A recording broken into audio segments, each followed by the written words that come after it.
تو اس قسم کے جب آپ کے مخصوص قسم کے آپ کے مفادات ہیں تو اس لیے آپ اس پہ کوئی کسی قسم کا عمل نہیں کرتے. اب فائنل ایک بات کہہ دوں کہ جو ڈرگز ہیں اس کے اوپر دیکھیے 2 آپ نے طبقات کا ذکر کیا, بہت غریب اور بہت امیر. کیوں نہیں پکڑے جاتے؟ وہ کہتے ہیں بہت غریب کو پکڑیں گے تو اس سے کچھ ملے گا نہیں, اور بہت امیر کو پکڑیں گے اگر تو اس کا کچھ کیا نہیں جا سکتا, اس کو ہاتھ نہیں لگایا جا سکتا. یہ پاکستان کی بدقسمتی ہے. اس وجہ سے چاہے آپ اسموگ کہہ لیجئے, چاہے آپ یہ کہہ لیجئے, چاہے اسمگلنگ کہہ لیجئے, چاہے ڈرگز کہہ لیجئے, بیماریوں کا ہمیں پتہ ہے بیماریاں کیوں ہیں, کدھر ہیں اور کیسے ہیں, اس کے بارے میں کرنے والی ہمت اور وہ جو ایکشن لینا چاہیے وہ نہیں. ایک بے بسی سی ساؤنڈ کر رہی ہے. ہمارے سب جو بات ہو رہی ہے سب ڈیمانڈ سپلائی روٹ سب کو سب کچھ پتا ہے. 2019 میں 80 لاکھ نمبر 2024 میں 1.5 کروڑ پر آ رہا ہے. گزشتہ 10 سال میں جو سب سے حیرت انگیز بات ہے, حکومتی لیول پر کوئی ریسرچ کوئی سروے ان افراد کی نشاندہی کے لیے نہیں ہے, کوئی رپورٹ موجود نہیں ہے جہاں پہ انہوں نے کنکلوڈ کیا شہزاد صاحب نے. کیا ارادتاً ہمارے پاس پولیٹیکل ول نہیں ہے, ہم خواہش نہیں رکھتے, ان سینسٹیوٹی ہے, کیا ہے یہ سب؟ یہ ٹھیک ہے جو چیزیں آپ نے گنوائیں اور جو سوال میں بھی لکھی ہوئی ہیں کہ ذمہ دار کون ہے, وہ بھی سارا ٹھیک ہے. سماج سے لے کر سب کو سب پتہ ہے, سب اچھا ہے, سب ٹھیک ہے. یہ ایک بہت بڑا یعنی کہنے دیجئے کہ یہ $1 بلین انڈسٹری ہے, اور یہ اس طرح تو نہیں ہو جاتا, یہ کوئی SHO بھی نہیں کروا سکتا. یہ تو ایک بڑے پیمانے پر آپ کے یہاں ڈرگز جس طرح آتی ہیں وہ ایک پورا نظام ہے. وہ ہمارے یعنی بہت سے روٹس ہیں اس کے, لیکن وہ آتی تو ہمارے بارڈرز کی طرف سے ہیں, اور بہت لمبی وہ ہمارے بارڈر سے سارے پیٹرول بھی نہیں ہو سکتے. لیکن بہرحال یہ ایک معاملہ ہے. جس طرح ڈرگز آتی ہیں, آپ درست فرما رہی ہیں کہ ہمیں اندازہ ہے یہ کس طرح آتی ہیں اور اس میں کس طرح طاقتور لوگ شامل ہیں, یہ ساری بات ہمیں معلوم ہے. اب اس سے اگلی جو چیز ہے اویلیبلٹی آف ڈرگز ہو گئی. اچھا, اب آگے ہم کہتے ہیں جی کن معاشروں میں یہ چیز بڑھتی ہے اور ہمارے یہاں کیوں بڑھی ہے. اچھا, غربت کی وجہ سے بھی بڑھتی ہے, عمارت میں بھی یہ پائی جاتی ہے. یعنی یہ اس کا معنی یہ ہوا کہ یہ اس سے ایک اوپر کی چیز ہے, یعنی دونوں طرح کے معاشروں میں دونوں طرح کی کلاسز میں یہ چیز پائی جاتی ہے. لیکن بہرحال جہاں پر قانون کمزور ہوتا ہے جن معاشروں میں, وہاں پر یہ چیز بڑھتی ہے. جہاں پر وائلنس تشدد زیادہ ہوتا ہے وہاں پر یہ چیز بڑھتی ہے. جہاں پر بے سکونی ہوتی ہے وہاں پر یہ چیز بڑھتی ہے. یہ ایک اوور آل اس پہ سوشیولوجسٹ متفق ہیں. اب اس میں کرنا کیا ہے ہم نے, دیکھیے ایک تو دنیا کا تجربہ ہے, دنیا کیا کرتی ہے.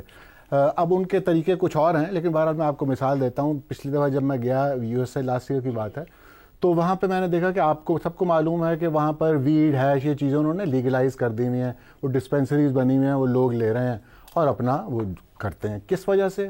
وہ سمجھتے ہیں کہ یہ جو کیمیکل ڈرگز ہیں ان سے جو زیادہ جو جان کے درپے ہو جاتی ہیں آپ کے, ان سے بچانا زیادہ ضروری ہے لوگوں کو. لہٰذا وہ کچھ سمجھتے ہیں کہ یہ انوکیوس ریلیٹیولی انوکیوس نشے ہیں, تو اس طرف اگر یہ لوگ آ بھی جائیں تو کوئی برائی نہیں ہوگی. الکوہل تو وہاں ملتی ہے, لیکن یہ ان کے اپنے طریقے سے نپٹنے کے. ہمارے یہاں پر معاملہ یہ ہے کہ سکولز وغیرہ کا بھی آپ نے حوالہ دیا, ساری باتیں اگر ہم دیکھ لیں نا, یہ اس میں سب لوگوں کا کردار ہے. سکولز کا ہمارے یہاں پہ کوئی میکنزم نہیں ہے ڈھنگ کا.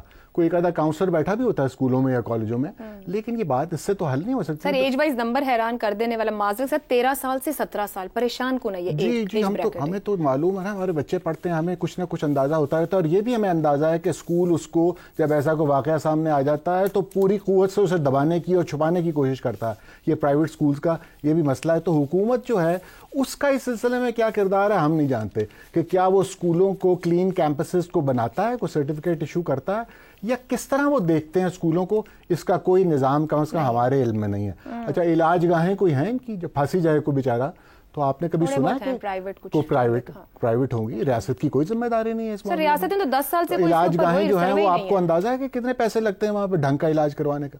یعنی میں آپ کو کیا فگر بولوں, لاکھوں میں اور چھوٹے موٹے لاکھ نہیں ملینز میں یہ علاج ہوتا ہے. تو کتنے لوگوں نے کروانا ہے؟ یہ مانا یہ ہے کہ اس طرح کی کوئی فیسلٹی نہیں پائی جاتی, کوئی نام برائے نام, اور کچھ عمرا کے بچے جو ہیں وہ اس میں مبتلا ہو کر تو جا سکتے ہیں. عام آدمی اگر اس میں پھنس جائے تو اس کے پاس کوئی فرار کا راستہ نہیں ہے, پھر اس کو وہیں جانا پڑے گا. دیکھیے قانون بنانا پڑے گا, اور قانون تو ہیں, لیکن یہ جو بچوں یہ جو اسکولوں کا مسئلہ ہے نا, کالجوں کا, اس کے لیے چاہے ہمیں علیحدہ سخت ترین قانون بنانا پڑے, ہمیں بنانا چاہیے. ٹھیک ہے غزنوی صاحب, لیکن جب آپ $1 بلین کہہ دیتے ہیں تو پھر کون ہاتھ ڈالے گا, کیسے ڈالے گا؟ یہ کہیں ڈھکے چھپے میں تو نہیں چل رہا سب کچھ. خیر صاحب, 250 سے زیادہ پولیس ملازمین منشیات کے کاروبار سے براہ راست منسلک ہیں. یہ انہی کے ادارے کی رپورٹ. نوکری سے برخاست ہونے والے بھی بے شمار ہیں, اور ہر ملوث اہلکار کسی نہ کسی, یا بلکہ کئی گینگز کو کہیں نہ کہیں سپورٹ کر رہا ہے. جب روکنے والے, ٹوکنے والے, قانون نافذ کرنے والے سپورٹ کر رہے ہوں گے, تو پھر جس کو غزنوی صاحب $بلین انڈسٹری کہہ رہے ہیں, کیا کوئی روک سکتا ہے کسی بات؟ یہ ہے اصل وہ نقطہ, $1 بلین اکانومی. کیا کوئی کسی پولیس کے چھوٹے افسر یا بڑے افسر سے پوچھ سکتا ہے کہ تمہارے پاس یہ فارم ہاؤسز کہاں سے آ رہے ہیں؟ جب وہ اس بات کا جواب دے گا کہ اس کی تنخواہ سے فارم ہاؤسز کہاں سے آ رہے ہیں, تو پھر آہستہ آہستہ ہم اس مقامی ڈرگ ریکٹ تک پہنچ جائیں گے اور اس کو پکڑیں گے. اس کے پکڑنے میں نقصان کس کا ہے؟ ان لوگوں کا. اور تباہی کس کی ہے؟ میری نسل, نوجوان نسل کی, میرے بچوں کی. دیکھیں, سب کانٹیننٹ میں کیمیکل نشہ نہیں تھا, نشہ یہاں پہ ہے. اگر ہم تمام بادشاہوں کی کتابیں پڑھ لیں اور تاریخ میں اگر غوطہ زن ہو جائیں تو ہمیں نظر آتا ہے کہ مقامی جڑی بوٹیوں کا استعمال ہوا یہاں پہ. اور میں تو بڑا حیران تھا کہ کیوں کر ہم نے ایک سابق وزیر اعظم نے جب بھنگ کی کاشت کا منصوبہ پیش کیا تو ہم نے اس کی مخالفت کی. وہ بالکل ٹھیک ہے, دنیا میں اس کی اجازت مل گئی ہے, میڈیکل پرپسز. ہاں, میڈیکل پرپز کے لیے اجازت مل گئی. سر, یہ بات ہے آپ کا وہ سوال, کھربوں روپے کمانے والوں تک جب نہیں ہم پہنچیں گے, جب افتخار احمد کی تنخواہ ثابت نہیں کر پائے گی کہ افتخار احمد کے پاس فارم ہاؤسز اور یہ کروڑ روپے کی گاڑیاں کہاں سے آ رہی ہیں, تب تک افتخار احمد کے اس جرم تک آپ نہیں پہنچ پائیں گے. مجھے پکڑیں اور میرے جرم تک پہنچے, پھر میں بتاؤں گا کہ میں یہ جو کروڑ روپیہ کما رہا ہوں اس کی بنیاد کیا ہے. ہمیں اس کی بنیاد کو ہٹ کرنا ہوگا, اور اگر ہم اس کی بنیاد کو ہٹ نہیں کریں گے, آپ نے فکر استعمال کیا, یہ آرگنائزڈ پارٹی, خدا کی قسم بات نہیں میں کر سکتا, کیونکہ افسوسناک بات ہے. آئس جس طریقے سے استعمال ہو رہی ہے, اس کے نتائج ابھی پچھلے دنوں 2 ایسے قتل ہوئے ہیں اسی نشے کے تحت ہوئے ہیں. ایک آدمی نے نشے میں ایک انسان کا سر کاٹ دیا, گردن تک کاٹ کے پھینک دیا. ایک اور واقعہ ایسا ہوا, اس کی بنیادی وجہ یہی تھی. اور ایسے میں 20 بڑے واقعات کوٹ کر سکتا ہوں. سو میرے دوستوں اور میرے ساتھیوں, اگر آپ جرم کو ختم کرنا چاہتے ہو تو حرام کے پیسے سے بننے والی چیزوں کو چیک کرو, اور پھر دیکھو وہ حرام کے پیسے سے کمائی جانے والی جو چیزیں بنی ہیں ان کا آغاز کہاں سے ہوا ہے. اور پھر اس علاقے کے ایس ایچ او کی بات آتی ہے, پھر اس علاقے کے ڈی ایس پی کی بات آتی ہے, پھر اس علاقے کے اے سی کی بات آتی ہے, پھر اس علاقے میں موجود جو اینٹی نارکوٹکس فورسز ہیں ان کی بات آتی ہے. یہ نہیں, اور پھر اسکولوں کی, اور اسکولوں کے مالکان کی وہ سرٹیفکیٹ جاری کریں سالانہ بنیادوں پر سرٹیفکیٹ جاری کریں کہ ان کے اداروں میں پڑھنے والے بچے کسی قسم کی کوئی ڈرگ استعمال نہیں کرتے, اور اگر کرتے ہیں تو نہ صرف ان کو سزا دی ہے بلکہ ان اداروں کو بھی سزا دی ہے کہ یہ ڈرگ آپ کے تمام 4 دیواری کے تمام قوانین کو پھلانگ کے اندر کیسے آئی. یہ ہے ایک راستہ, باقی تو میری سمجھ میں نہیں آتا کہ میں کیا کہہ سکتا ہوں. زیغم صاحب, نوجوان کل آبادی کا 60% ہیں اور ڈرگ یوزر میں سب سے بڑا نمبر نوجوانوں کا ہے. والدین کتنے ذمہ دار ہیں, یا والدین بالکل لا علم ہے؟ ایک دوسری بات, اسکول, کالج, یونیورسٹی, یہاں پر جس طرح سے پہنچ رہا ہے منشیات, کیا اتنا آسان ہے ڈرگ مافیا کے لیے تعلیمی اداروں کے اندر ایکسیس کرنا؟ تو کیوں؟ دیکھیے, کسی گھر کے لیے ان کے بچوں سے زیادہ بڑی چیز کوئی نہیں ہوتی, بے شک, اور کسی ملک کے لیے اس کی نئی نسل, اس کے نوجوانوں سے بڑی چیز کوئی نہیں ہوتی. Very true. اور ہم ایک ایسا, میں کیا کہوں, ایک ایسا ملک بن گئے ہیں جو نوجوانوں کو لوز کر رہا ہے. اب یہ جو صورتحال ہے, اس کا جو اسپیکٹرم ہے, اس کو اگر آپ دیکھیں تو آپ حیران رہ جائیں کہ غریب ترین جو ہمارے طبقات ہیں ان کے بچے, مجھے ان سے ملنے کا بھی اتفاق ہوتا ہے, جو ہمارے پسماندہ ترین طبقات ہیں, وہاں پر ڈرگز کا اتنا ایپیڈیمک ہے کہ آپ تصور نہیں کر سکتے.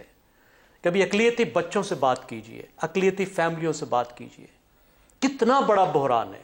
اس کے ساتھ ہمارے انتہائی خوشحال کھاتے پیتے خاندان, بہترین تعلیمی ادارے. مجھے یونیورسٹیوں کے بچوں سے بھی ملنے کا اتفاق ہوتا ہے, وہاں بھی ایک کرائسس ہے. جس طرح پاکستان میں غربت کی بھی بیماریاں اور اس کے ساتھ ساتھ امارت کی بھی بیماریاں ہیں کہ غریب جو نوجوان ہے وہ مایوسی کا شکار ہے، وہ بے روزگاری کا شکار ہے، وہ غربت کا شکار ہے، اور اس مایوسی میں وہ ڈرگز کی طرف جا رہا ہے۔ دوسری طرف ہمارے خوشحال بچے ہیں جن کے پاس سب کچھ ہے، اللہ کا دیا سب کچھ ہے، گاڑیوں میں گھومتے ہیں، بے تحاشا ہے خرچ کرنے کو، بہترین تعلیمی ادارے ہیں، ان میں بے مقصدیت ہے، بوریت ہے، اور اس کے لیے وہ ڈرگز کا سہارا لیتے ہیں ایکسائٹمنٹ کے لیے، اس بوریت کو دور کرنے کے لیے۔ ایک نیا یوتھ کلچر ہمارا بن گیا ہے جس میں یہ سب مسائل ہیں۔ اب دیکھیے جو آپ نے سوال کیا اسکول اور کالج کے حوالے سے، والدین کے حوالے سے، بہت سے مسائل کی طرح جو ڈرگز کا مسئلہ ہے اس کی ایک ڈیمانڈ سائڈ ہے، ایک سپلائی سائڈ ہے، اور ان دونوں کو ڈیل کرنا ہوتا ہے۔ سپلائی سائڈ سے ڈیل کرنا، اس کا روکنا، وہاں تک پہنچنا جہاں سے آ رہی ہیں، جو پوری سپلائی لائن ہے اس کو کاٹنا، لا انفورسمنٹ کا بہترین استعمال بہت ہی ضروری ہے۔ لیکن اس کے ساتھ ساتھ ہمیں ڈیمانڈ سائڈ کو بھی روکنا ہے، بچوں کی تربیت بھی کرنی ہے، اور یہ کام صرف سکول نہیں کر سکتے، یہ ریاست نہیں کر سکتی۔ ریاست نے کیا تربیت کرنی ہے؟ ریاست تو ٹریفک کے قوانین نہیں سکھا سکتی، خواتین کا احترام نہیں سکھا سکتی، ہماری جو ٹیکسٹ بک ہے ان کا تو اللہ ہی حافظ ہے۔ فیملیز نے ذمہ داری لینی ہے اپنے بچوں کو، ان کو کوئی مقصد دینا ہے زندگی کا، ان کو تربیت دینی ہے۔ ہمارے سے پہلے والی نسل تک جس طرح تربیت کی جاتی تھی ہمارے یہاں بچوں کی، ہم وہ تربیت نہیں کر رہے، ہم نے بچوں کو شتر بے مہار بنا دیا ہے، چھوڑ دیا ہے۔ ایک ایسی ہماری دو نسلوں کے درمیان ایک جنریشن گیپ آ گیا ہے کہ ہمارے بچوں کو کوئی سرا نہیں مل رہا، کوئی ان میں مقصدیت نہیں ہے، کوئی نارمز باقی نہیں بچی، تو ان کی تربیت بھی ہم نے کرنی ہے، اور بہت خطرناک نتائج نکل رہے ہیں بچوں کی ذہن پہ۔ اس ملک کی معاشی بربادی ہو رہی ہے، جرائم بڑھ رہے ہیں، جیسے بتایا گیا، افتخار صاحب نے بتایا کیسے کیسے اس کے نتیجے میں جرائم ہو رہے ہیں۔ تو اس کو سب سے پہلی بات یہ ہے کہ ہم سب بطور معاشرہ اور بطور ریاست اولیت اپنے نوجوانوں کو دیں، اور اس کرائسس کو کرائسس سمجھیں، اس کو ایمرجنسی سمجھیں، اور مل کر ایک قوم کے طور پر اس سے نمٹیں۔ کاش کہ ہم ایسا کر سکیں، لیکن امید رکھی جا سکے۔ معاشرتی مسائل کی بات کرتے تو یہی پہنچتے ہیں کہ معاشرے کی بے بسی کی اصل ذمہ داری ذمہ داران پر ہے، یعنی ان کی بے حسی میں چھپی ہوئی ہے۔